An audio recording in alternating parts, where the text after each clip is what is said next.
What if the key to your power isn't in holding on, but in letting go? We're taught to cling, to people, to outcomes, to control. But Buddha saw attachment as the root of all suffering. Letting go wasn't weakness, it was mastery. In this episode, we reveal how Buddha used detachment as a weapon of peace, and how you can walk the same path to inner freedom and unshakable strength. Let's dive in. Number 1. You only lose what you cling to. Pain doesn't always come from the event itself. It often comes from how tightly we hold on.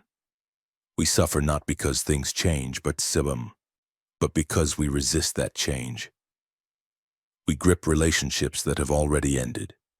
We obsess over outcomes we can't control. We cling to identities, titles, and routines long after they've stopped serving us. And when life pulls those things away, it hurts. But it's not the loss that breaks us. It's the attachment. Let me share a classic example.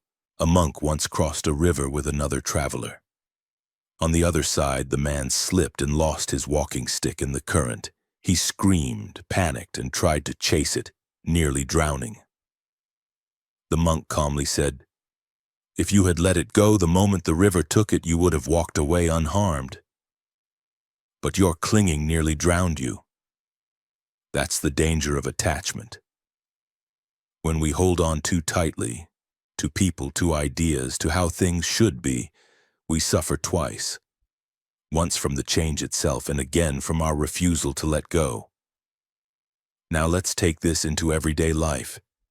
Think about how much anxiety comes from trying to control things, worrying about how someone feels about you, fearing the loss of money, status, or comfort, holding on to past mistakes or future expectations.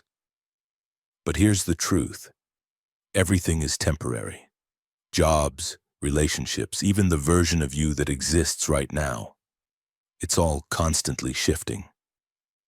Clinging doesn't preserve things. It just creates fear around losing them. Let me give you 5 practical tips to help you release attachment and find more peace. Acknowledge what you're clinging to. Start with awareness. Ask yourself, what in my life am I afraid to lose? Is it control? A relationship? A certain identity? Write it down. Naming it is the first step toward releasing it.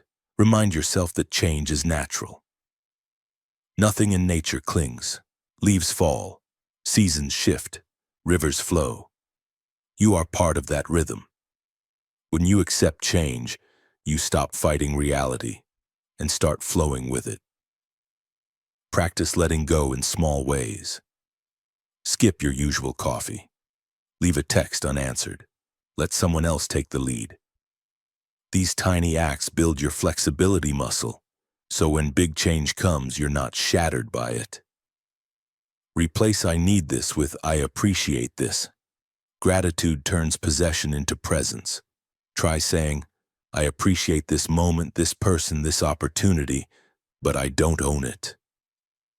This frees you from fear while deepening your joy. Meditate on impermanence. Sit quietly and reflect. Everything I love will change, and that's okay. It's not a morbid thought, it's a liberating one. Because once you accept that nothing lasts forever, you stop gripping and start living. In the end, it's not the loss that breaks your heart, it's the clinging. Let go and you'll realize you never really lost anything. You simply made space for something new. If this message is speaking to you, don't forget to give it a like. It really helps more people find this kind of content. And if you haven't already, hit that subscribe button and turn on the bell so you never miss a dose of wisdom, reflection, and inner growth. And feel free to share this with someone who needs a little peace today. Are you ready for the next one if this message is hitting something deep? Pause for a moment. Like the video, subscribe to the channel, and share it with someone who's ready to let go of what's holding them back. This is how warriors rise, not by holding tighter, but by freeing their mind. Now let's go even deeper into Buddha's strategy for inner freedom. Number 2. Do not dwell in the past. Do not dream of the future. Concentrate the mind on the present moment. The past can become a prison. The future can become a distraction. But the present, the now, is where life actually happens. This teaching from the Buddha reminds us that suffering often comes from time travel, reliving old pain or worrying about what hasn't even happened yet. And in doing so, we miss the only place where joy, peace, and power can actually exist. Right here, right now. Let me share a classic story that brings this truth to life. A student once asked a master, "Why do I feel so anxious?" The master gave him a cup of tea and said, "Drink this without thinking of yesterday or tomorrow." The student tried, but his mind wandered to an argument from the night before, then jumped ahead to his to-do list. The master smiled. "You see," he said, "you're not drinking tea, you're drinking the past and the future." That's how most of us live. We're eating while scrolling, talking while thinking of something else, resting while feeling guilty for not working. We're everywhere, except here. Let's look at a modern example. You're out for a walk, but your mind is replaying a conversation from 2 days ago, or you're worrying about next week's meeting. And meanwhile, the breeze, the bird's song, the sunlight on your skin, all of it passes by unnoticed. The mind is time traveling, but your peace, it stayed behind. Let me give you 5 practical tips to help you come back to the present moment. Anchor yourself with the breath. When your mind starts spinning, stop. Take one slow, deep breath. Feel the air move in, feel it move out. This one breath is always here, and it's always now. Use the 5 senses scan.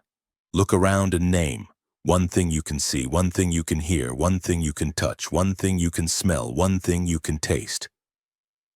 This grounds you instantly in the now. Turn routine into ritual.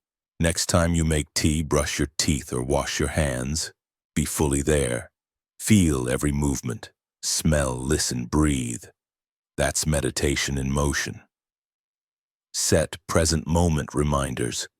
Use your phone background or a sticky note that says, "Be here now." Or set an alarm that rings 3 times a day just to pause and return. Drop the story. Feel the moment. The past is memory. The future is imagination. The only real experience is what's happening now, in your body, in your breath, in your surroundings. So next time you're overwhelmed, ask, "Where are my feet?" and bring your mind back to where your body is.